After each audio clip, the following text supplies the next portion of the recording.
মুনাফিক। একাধিকবার বলছে নবী, একাধিকবার, একাধিক হাদিসে নবীজি বলছে সে মুনাফিক, মুনাফিক, মুনাফিক। ভোটে দাঁড়াইছি না যে, সবার সমর্থন আমার দরকার, আপনাদের প্রত্যেকের একটি ভোট আমার দরকার। এবার আপনি খারাইয়া মতেন আর বইয়া মতেন, এটা দেখার বিষয় না, আমার ভোট দরকার। না না, আমি ভোটের জন্য আসি না।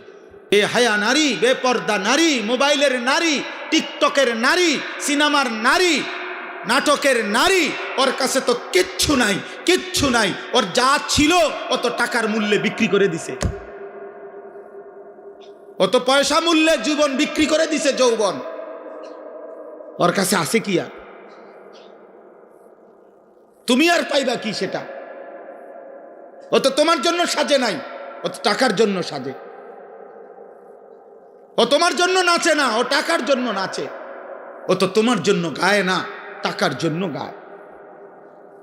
ও তোমার জন্য অভিনয় করে না, ও তো টাকার জন্য অভিনয় করে। ও তো নিজেই বলে আমি একজন অভিনয় শিল্পী, আমি মূলত আসল কিছু না, আমি অভিনয় করি, অভিনয়, অভিনয়, আমি ধোকা দেই, ধোকা, ধোকা। নাকি বলেন ভাই মুজিব ভাই? অভিনয় হে নিজে কয় নাই, সেই তো বলতেছে আমি অভিনয় শিল্পী, আমি অভিনেতা, আমি অভিনেত্রী, মানে আমি অভিনয় করি, আমি ধোকা দেই, আমি আসল না। রাত যদি আর ভোর না হয়, এমন কি হইতে পারে না? ফিলিস্তিনের কত বাচ্চা রাত্রে ঘুমাইছে আর জাগে নাই, এমন হয় নাই? গাজার কত সন্তান, মায়ের কোলে এমন সন্তান, বাবার কোলে এমন সন্তান হারিয়ে যায় নাই? মাত্রে গাজায় ৭৫,০০০-এর চাইতে বেশি ইমানদার মুসলমান শাহাদাত বরণ করছে। এমন শাহাদাত, এমন মৃত্যু আমাদের কি হইতে পারে না? অতএব আমি অনুরোধ করি, একটা ছেলেকেই বললাম, যদি বিবেক থাকে আজকে সেজদা দাও, আজকে, আজকে এখান থেকে গিয়ে ঘরে যাইও না, মসজিদে যাও। পূর্ব জামানার এক ডাকাত সর্দার ছিলেন সমরকন্দের, আমরা কিতাবে পড়ছি, ফুজাইল ইবনে ইয়াজ।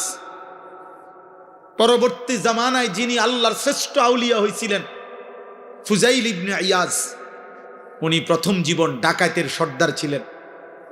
একদিন রাত্রি গভীরে এক বাড়িতে ডাকাতি করতে যখন দরজার সামনে গেছে সাঙ্গপাঙ্গ নিয়া, আল্লাহর কুদরতে বাড়িওয়ালা তখন রাত গভীরে কোরআন শরীফ তেলাওয়াত করতেছিলেন। আমি আরবি কিতাবে পড়ছি, আজ-জুহাদু মিআতুন, এই কিতাব। তো রাত্রি গভীরে ওই বাড়িওয়ালা তখন আল্লাহর কোরআন পড়তেছে, আর ঠিক উনি যখন আইয়া দাঁড়াইছে, এই ডাকাত সর্দার বাড়িওয়ালা তখন কোরআনের একটা আয়াত পড়ছে, আলাম ইয়ানি লিল্লাযীনা আমানু আন তাখশা কুলুবুহুম লিযিকরিল্লাহ। হে আমার মুমিন বান্দা, আমি আল্লাহর স্মরণে, আমার বন্দিগি, আমার জিকিরের জন্য তোমার দিলটা নরম হওয়ার সময় আজও কি হয়নি?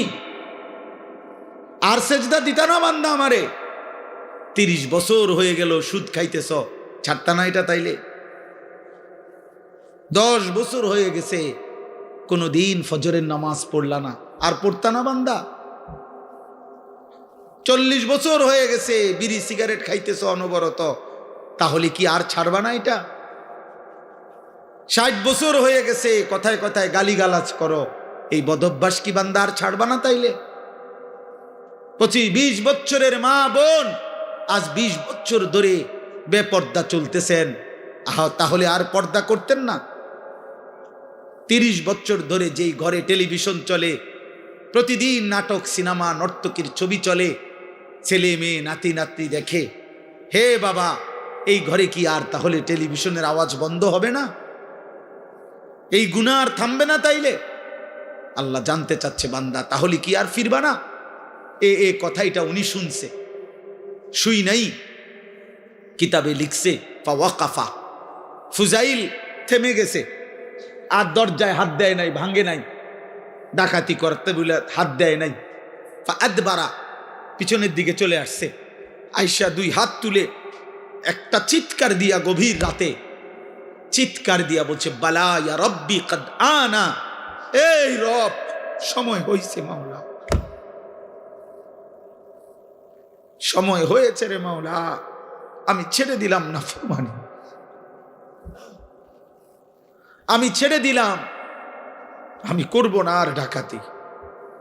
এরপরে উনি তওবা করে রাত্রি গভীরে তওবা করে সেদিন থেকেই ভালো হয়ে গেছেন। পরে এই সামারকান্দ রাশিয়ার একটা এলাকা, ওইখান থেকে হিজরত করে মক্কায় আল্লাহর ঘর কাবার পাশে, এরপরে বাকি হায়াত মৃত্যু পর্যন্ত তিনি বাকি হায়াত কাটাইছেন। ফুজাইল ইবনে ইয়াজ সাইয়্যিদুল আউলিয়া, আউলিয়াদের সর্দার হইছেন।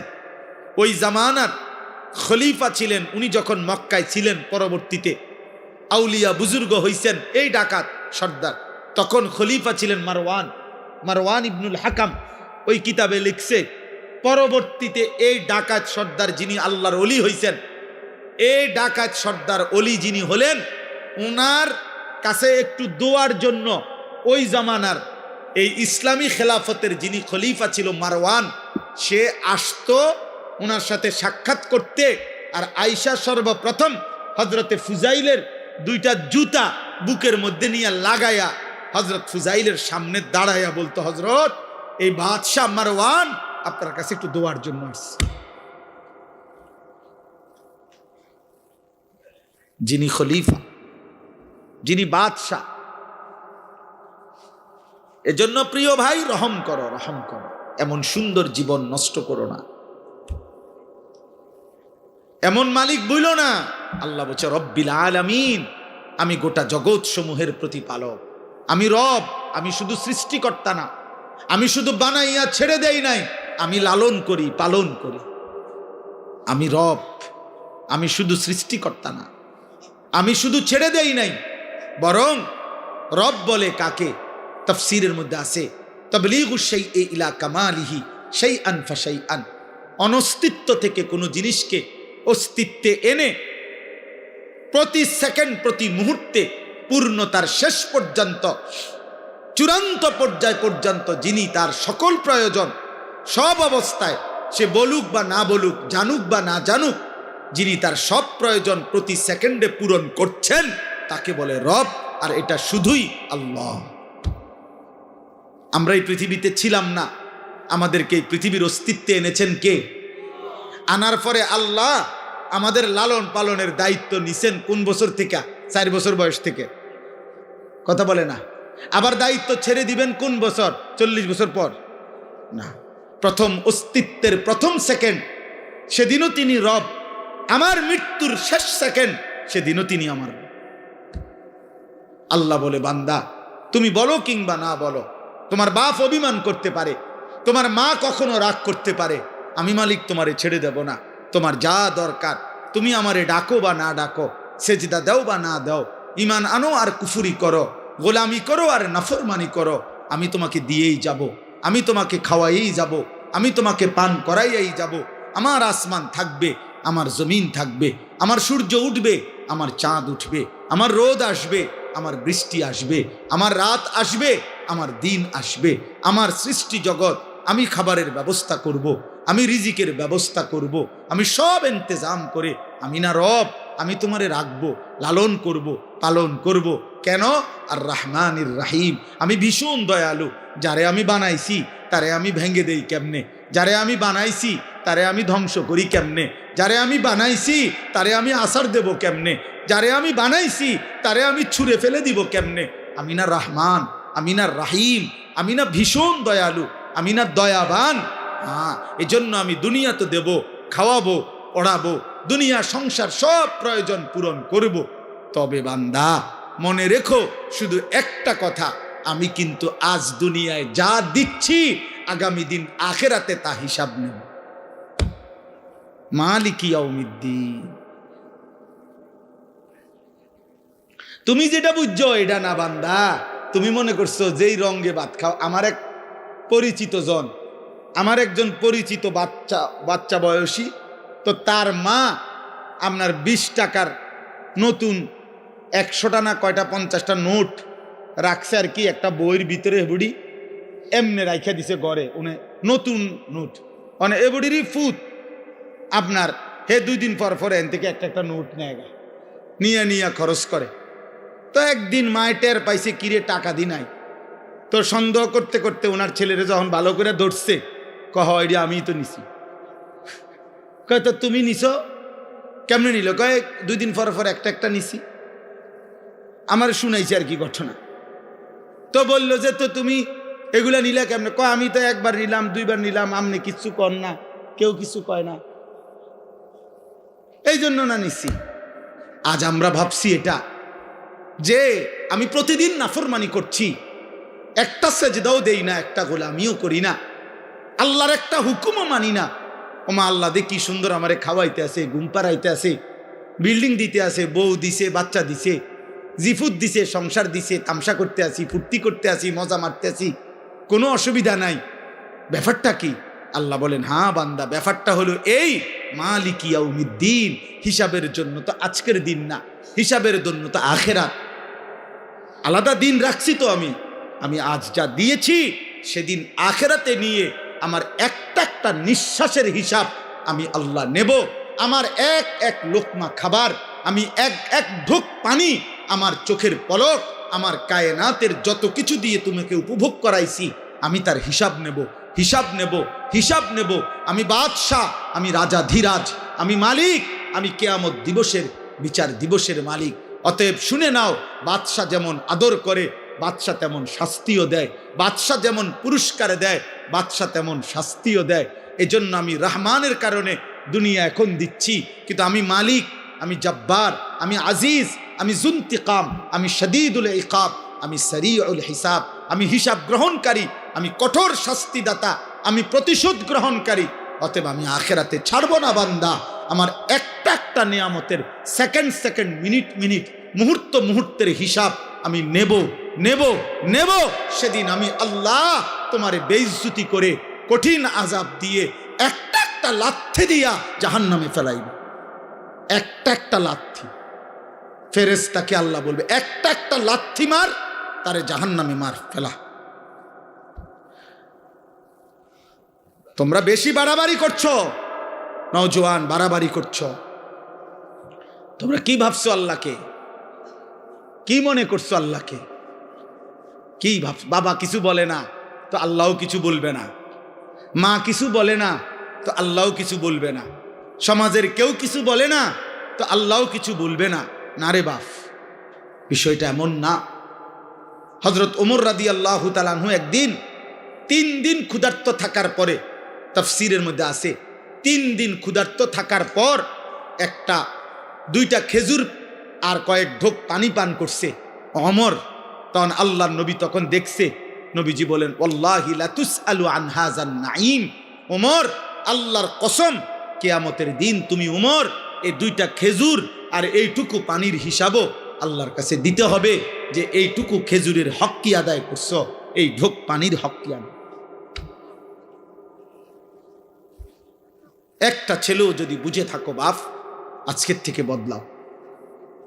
সর্বশেষ কথা হলো, আল্লাহ তাআলা বলেন, অতএব বান্দা, আমি ব্যালেন্স করে বলছি, তোমার মুখ দিয়া প্রতিদিন আমি উচ্চারণ করাই সূরা ফাতিহা।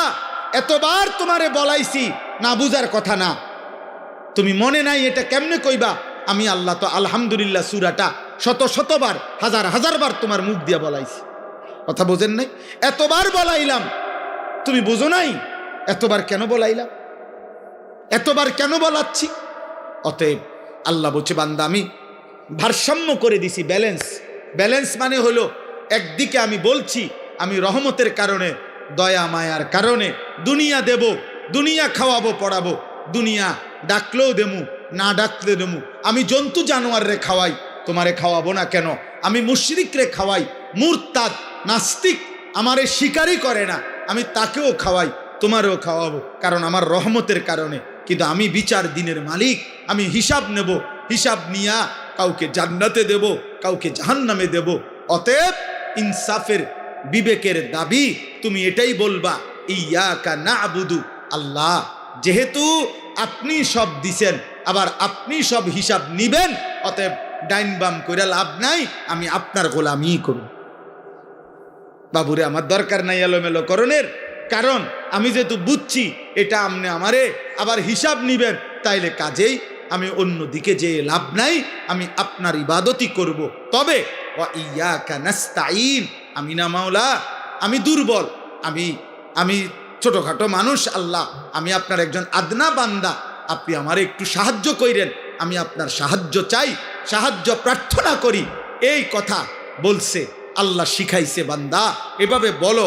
আর আল্লাহ ওয়াদা দিছে ওয়ালি আবদি মা সাআলা, সূরা ফাতিহার তাফসীরের মধ্যে আছে, আল্লাহ বারবার বলে বান্দা তুমি যা চাইবে সূরা ফাতিহার মধ্যে দিল থেকে চাইলে আমি তাই তোমাকে দেব, তাই দেব, তাই দেব। অতএব হুজুর এখন দোয়া করবেন ইনশাআল্লাহ, কথা বলবেন, দোয়া করবেন। বাবা নওজোয়ান ভাই উঠো না, দয়া করে উঠো না, দোয়ায় শামিল হও। এক আল্লাহওয়ালা এক বুজুর্গের কাছ থেকে দোয়া নাও।